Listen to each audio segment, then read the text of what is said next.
Here at Exposure Ninja, we have written hundreds, if not thousands, of pages of content that we have ranked at the top of Google for our clients, including in some of the world's most competitive industries. Yep, today, I'm sharing the process. Oh, spoiler alert, the writing is only one part of the process, but the good news is, the other stuff, pretty straightforward, and even better, we're going to go through an example together. Don't worry, I've got you.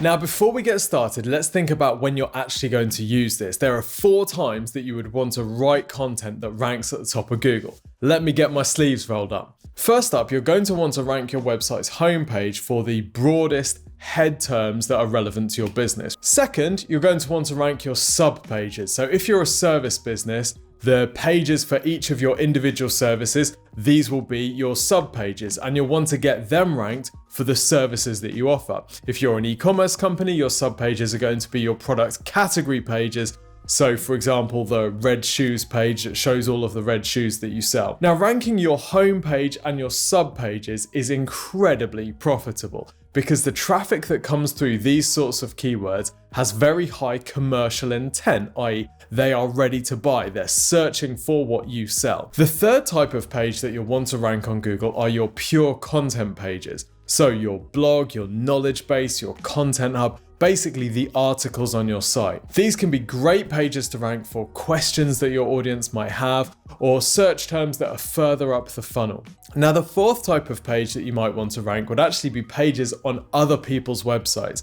Let's say, for example, that you blog on Medium or you have an article that gets featured on a different publication and you want to get that ranked because that brings you credibility. Now, the good news is that this process we're going to run through today works exactly the same for all 4 different types of pages, but with some important tweaks and nuances, which we'll cover as we go. To the rankings mobile. So if we want to write content that ranks position 1 on Google, we need to understand which keywords we want that content to rank for. Ping!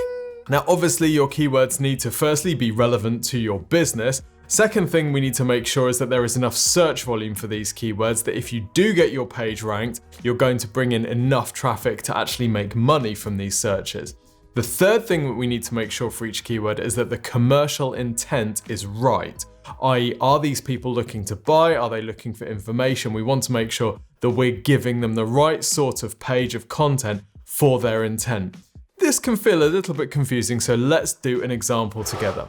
Now, let's imagine that I've just joined a company as the marketing manager, and this business sells outsourced HR support. So they sell a range of HR consultancy and support services. The website ranking sucks, and the directors of the business have tasked me with get this website ranking. Now, just to make things fun, the CEO of the business, who obviously knows nothing about digital marketing, has said that because they're an HR firm, they want to rank position 1 for the term HR. Well, the first thing that we need to do is go and open a tool so we can start doing some keyword research. Now, here I'm using SEMrush. You can get a free trial of SEMrush at Thank You Ninjas. Now, the first thing that we want to do is not even look at the data. We want to think about who is searching for HR. If we're offering HR support service to businesses, are those businesses just going to be going into Google and typing the really basic keyword HR?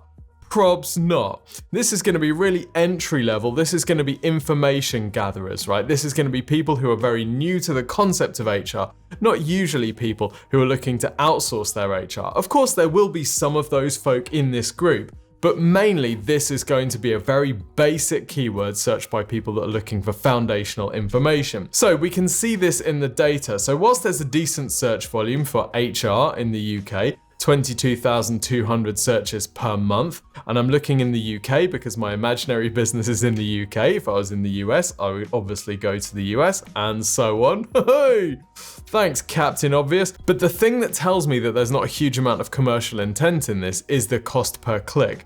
Now, for such a high volume keyword, the fact that advertisers are really only willing to bid £1.80, which is about $2.30, tells me that there's not a huge amount of money to be made. Yes, of course, there will be some people who are advertising for this term, either because they've figured something out or they're completely crazy. but on the whole, this indicates to me that it's not a high commercial intent keyword. I can also see it's going to be a very difficult keyword to rank for. So if I accept my boss's suggestion and try to rank our website for HR, I'm likely to spend a huge amount of time, get very frustrated, probably get nowhere, and even if I did win this race, we would get lots of traffic, but it would tend to have very low commercial intent and not make us much money. Maybe we might want to rank for outsourced HR support because that is exactly what our business does. Let's have a look. So again, I've searched in the UK because we're a UK business. The search volume here is only 10 searches per month. Now this is unlikely to be completely accurate, but we can assume that the search volume is probably between 0 and 100 searches per month. It's going to be low, in other words. Now, if this phrase is really relevant to my business, I might be completely okay with targeting it, but in reality, I'm probably going to be able to rank for this phrase anyway, even if it's not my main target keyword. One encouraging piece of information is the cost per click over here. So I can see that advertisers are willing to spend around $25 to bid for this keyword, which tells me that there is money in this phrase, or at least advertisers think there is money in this phrase. So if I can get ranking for it, I might only get a small amount of traffic, but that traffic is likely to be profitable. However, this search volume is too small for me, particularly if we're targeting a main page on my website, so I'm going to keep looking. What if we make our search terms slightly broader than outsourced HR support, but less broad than HR? Maybe something like just outsourced HR. Well, this looks like a potentially winning term. We can see search volume is 590, not massive, but we can see that there is good commercial intent there. We have a high CPC, so advertisers are willing to spend money for this traffic. The keyword difficulty is difficult, but I'm a beast, so we're going to be absolutely fine. Now, while I'm doing my keyword research, I'm also having a look at other related keywords which I might add into my list of things that I want to target with my page of content. By the way, if you're enjoying this video and you want some free help with your SEO, then our company Exposure Ninja has a couple of things for you. Firstly, this book, How to Get to the Top of Google, it shows you how to get to the top of Google using the exact process we're talking about today and a whole bunch of other stuff. You can go and get it on Amazon, or you can actually get a free copy by clicking the link in the description below this video. The second piece of free help that we offer is something called the Free Website and Digital Marketing Review. Now, we do thousands of these reviews every single year, and here's how it works. You tell us a little bit about your business, your website, and your digital marketing. Then one of our experienced consultancy team has a look at your site, your competitors, and what you're doing currently. They will then map you out a personalized plan to help you get more traffic, leads, and sales from your website, including through SEO.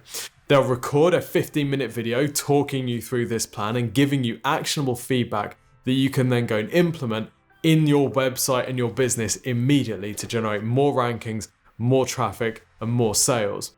This service is totally free. I know you're thinking that is absolutely mad, but it is completely free. All you need to do is go to exposureninja.com/review to request your free website and marketing review today, or you can click the link in the description to this video.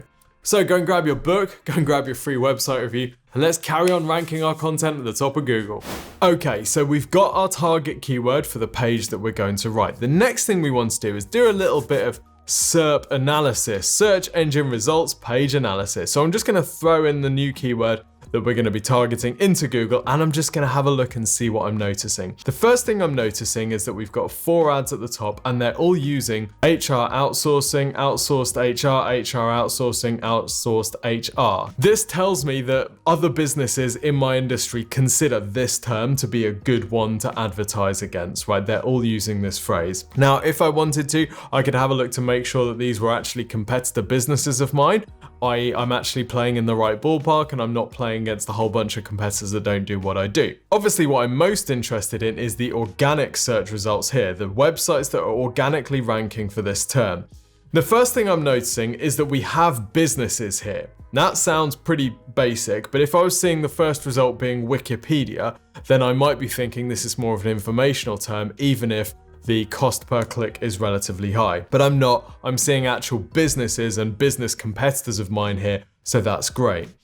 We can see some of these websites are the homepage. That looks to be the homepage. This looks to be a sub-page, possibly a pure content page, one of their toolkit pages. This one, we have what looks like an information page. This is a home page. This is a sub page. This is potentially a sub page or an information page. So I'm beginning to get a feel for what sort of websites are ranking and what sort of pages on those websites are ranking. Now, as I'm looking through these pages, what I'm really thinking is, how can I crush this into the ground? How can I write something and make a page that is so much better than this that Google has no choice but to rank my page ahead of this, okay? So with that delightful context, let's take a look at some of these pages. So the first one that we've got here is actually a pretty decent laid out page. We've got a call to action here. Now, I don't know what's going to happen when I click this. It feels very high commitment to me, but it's great that we've got this credibility above the fold, and that builds a huge amount of trust.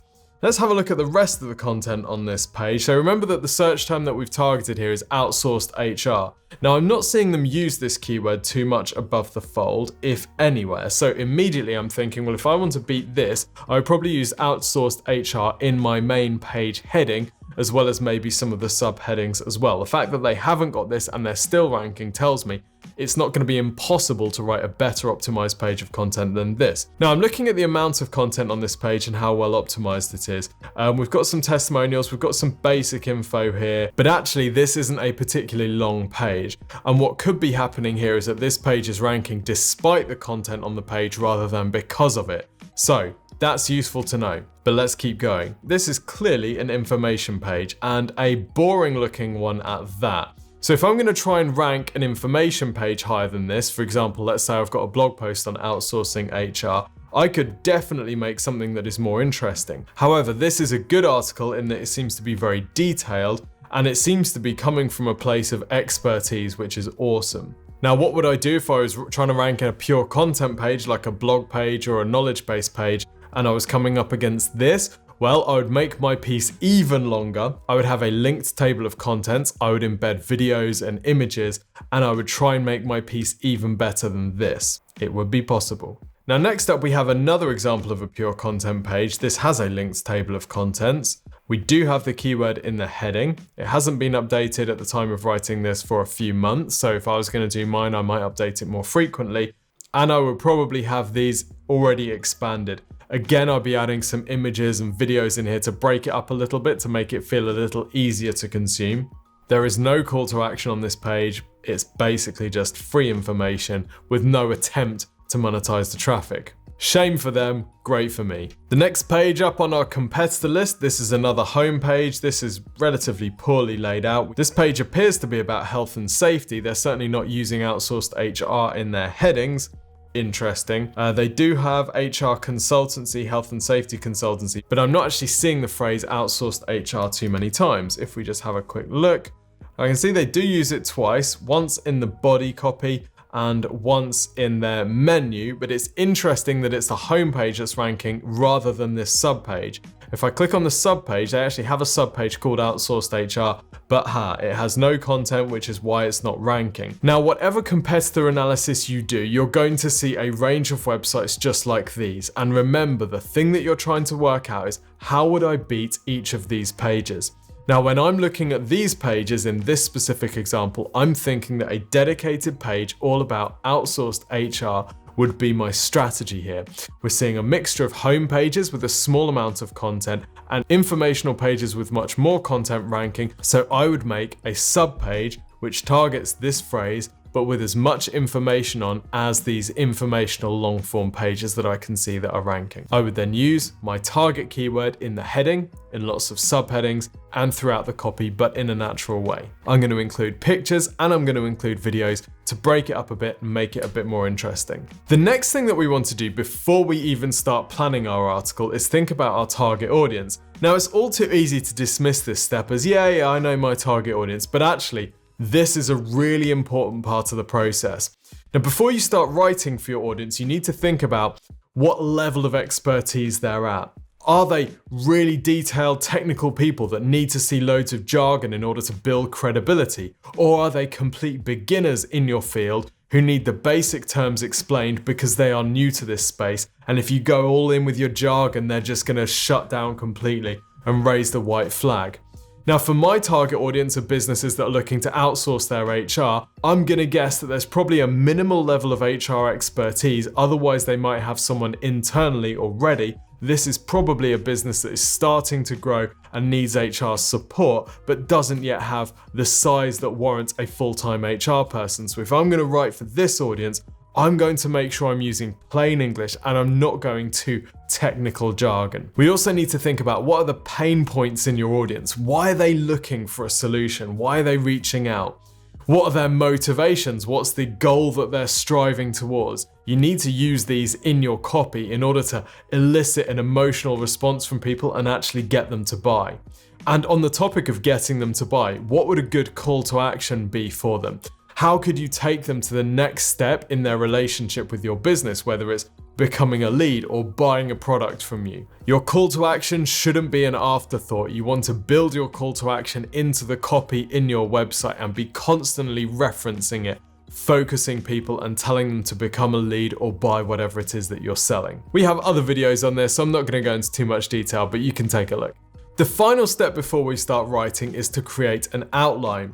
Now, I wanted to show you an example outline, so I'm going to show you one from the Exposure Ninja website. So when we create a new page, here's how we do it. The first thing that we do is we identify the target keywords that we want this page to rank for. We stick them at the top to remind us of the keywords that we want to be seeding throughout our content. The next thing that we do is we create an outline based on H1, H2, and H3 headings. So here you can see we're creating a page of copy for the phrase Microsoft ads or Microsoft advertising, paid Microsoft ads, PPC, paid media, paid search, Bing ads. So we've got this H1 heading at the top, which is the main phrase that we want this page to rank for. We've then created a subheading, which is a little bit more descriptive and includes some variation type keywords as well. We've then got headings underneath this, which basically guide us down the content that we're going to be creating in the page. It's a good idea to design your headings and subheadings first so you can think through the logical flow of the page and imagine how a visitor on your site would scan that page to find the info that's most relevant for them. Now you'll notice we've got subheadings under subheadings here, so how we handle Microsoft Ads Management. Now it can be quite difficult to write in depth about a particular topic. So for example, you'll notice here how we've got subheadings under subheadings. So how we handle Microsoft Ads Management is one heading, and then we've got subheadings underneath that which take you through the process that we use when we're handling Microsoft Ad Management for a client. This allows us to write loads of information for those really detail-oriented website visitors, but also to show Google that this page is really useful and informative as well by including lots of content. You can do exactly the same with your business. So for my outsourced HR service page, I might struggle to write loads of information about this topic. But if I think about what does outsourced HR actually look like? What does it include? What's the process? Well, actually, I can write a little bit of information about all of these different things and then add it together. That's going to create a really detailed and useful page. You'll notice in the same vein, we also created a frequently asked questions section on the page.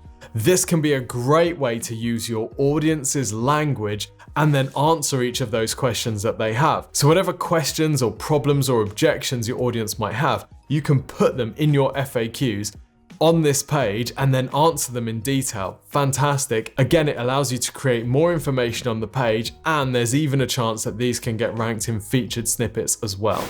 Hey, if you've enjoyed this video, good news is we post usually 2 or 3 videos per week. So what you want to do is click the subscribe button, hit the little bell icon, and also drop us a comment. I'll let you into a little secret. When I've had a tough day at the office, I go and read our YouTube comments and they cheer me right up. So let me know, what's your biggest takeaway? If you've got any questions about SEO or digital marketing, drop them in the comments, and who knows, we may even make a future video about them. You might also notice that we've written a page title and meta description at the top of this guide as well. The page title and the meta description are what's collectively known as your metadata, and they are really, really important for ranking your pages at the top of Google. If we have a look at a Google search results page, we see these purple links or blue links before you've clicked them. These are usually the page titles. Now, Google looks at the content in the page title to work out which keywords you should be ranking for. So for example, this page title is HR Solutions, Outsourced HR, Health and Safety Advice. That's a reasonably good page title because it includes our target keyword. Here's another good one because it includes our target keyword, but this time at the start of the page title. Love it. The meta description is the description of the site that you're asking Google to show in search results. Google won't always show the meta description that you want it to show. Sometimes it will just pull some text, from your page randomly and you've got no control over it, welcome to SEO. But it's a good idea to write a compelling meta description which attracts people onto your site, because this is basically an advert that's going to convince them whether or not to visit your page in the first place. Now, we tend to write our page titles and meta descriptions very early on in the process of writing a page, because this focuses us on what the searcher is going to want from that page. It's like when you write the ad before designing the product. This is a really good way of designing products because it means that you're building something that people actually want and you're focusing on the things that are most important to them. Once you've created your outline, it's time to start writing. Finally! So, some tips for writing content that ranks at the top of Google. Now, because of all the keyword research, competitor analysis, target audience stuff that you've already done, you should have a pretty good idea of the information that you want to include on your page, and you've got your outline, so all you need to do is go through each section and flesh it out. Now, some quick tips here. Be mindful of your brand's tone of voice. Sometimes when people are writing for SEO, they write in a really robotic and kind of structured way that feels completely alien and totally unhuman. This is generally a bad idea because you are still writing for a human, even though you want to get that page ranked on Google. If people don't stay on your page and actually read what you've written, the whole exercise is totally pointless anyway. One of the questions that people often have is, how much should I write? And there is no single right answer here, but what I would say is imagine your best salesperson talking to your best customer. Imagine the amount of information that your best salesperson gives your best customer. They don't give so much information that your customer gets really bored and tired and starts thinking about how hungry they are. But they don't give so little information that the target customer still has loads of questions. You might notice as you look through this copy that we've included internal links that go to other pages on our website in the copy.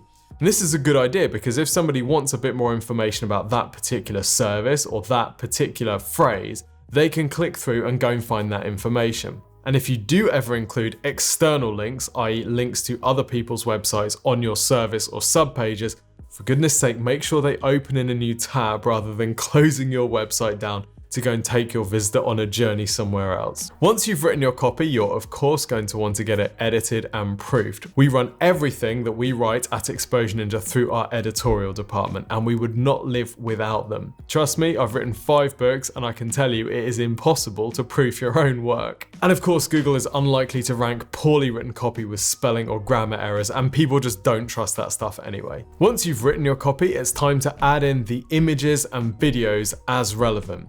Of course, it's always best if you can use your own unique images.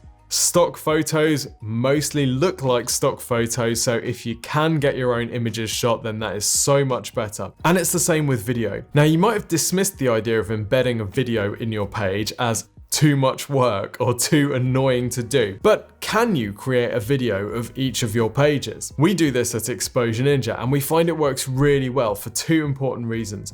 Firstly, it gives people another way of consuming the information on the page. If you have a very long page, some people find it more useful to either watch or listen to a talk-through version of that page. But the second thing it does is it allows you to not only rank on Google with your text page, sometimes you can get your video ranked on Google and you can get your video ranked on YouTube for those same search terms as well. Increasingly, people are going to YouTube to start their informational searches and their research, and it's a good idea to start getting videos ranked on YouTube in your space before it gets more competitive. And if you have the facilities to make video in your business, it can be a good idea to start getting videos ranked on YouTube for these sorts of search terms that your customers might be looking for before YouTube gets even more competitive. Now it's time to publish your page. The easy bit. Once you've published your page, now it's time to go and create internal links from other pages on your website. So let's say for my outsourced HR service page, for example, we have a blog on our site which is all about outsourcing HR versus in-house HR. Well, I'm going to go into that, and when I start talking about outsourced HR, I'm going to link to my new service page. That's going to show Google that this page is relevant for that term, but it's also going to help visitors.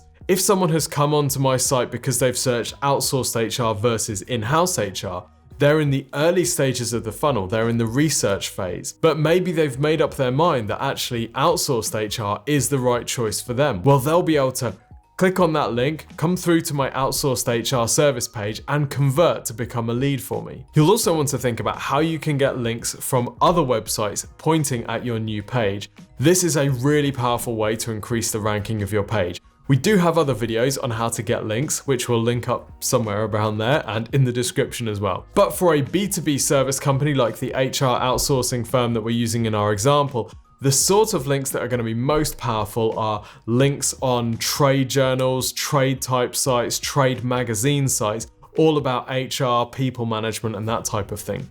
We might also go to top tier business focused publications like Forbes and see if we can get some links from those as well. Now there is one more step in this process, and it's one that nobody ever does. So if you want massive brownie points, check this out. Even once your page is live, the process is not really complete because you can always improve your page's performance. Now, once your page is live, you're going to want to measure its performance. There's a couple of good ways that you can do this. The first is in Search Console. In Google Search Console, you can enter the URL of your page and see how its performance changes over time.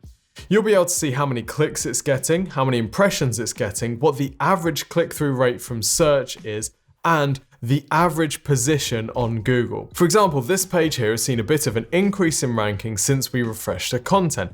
That is a sort of pattern that you are looking for. You can also see the specific queries that people are searching for and where you're ranking on average for these searches. If you see a term that actually you're not ranking that well for, what you might want to do is increase its prominence on the page. For example, by adding a new subsection on the page, adding another heading, or just reviewing how many times you're using that particular phrase. Of course, getting your pages ranked on Google and getting people on your pages in the first place is only half the game.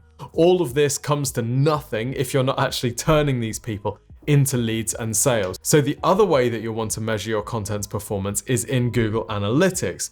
So here you'll be able to see the exact traffic coming through to the site and how it's performing.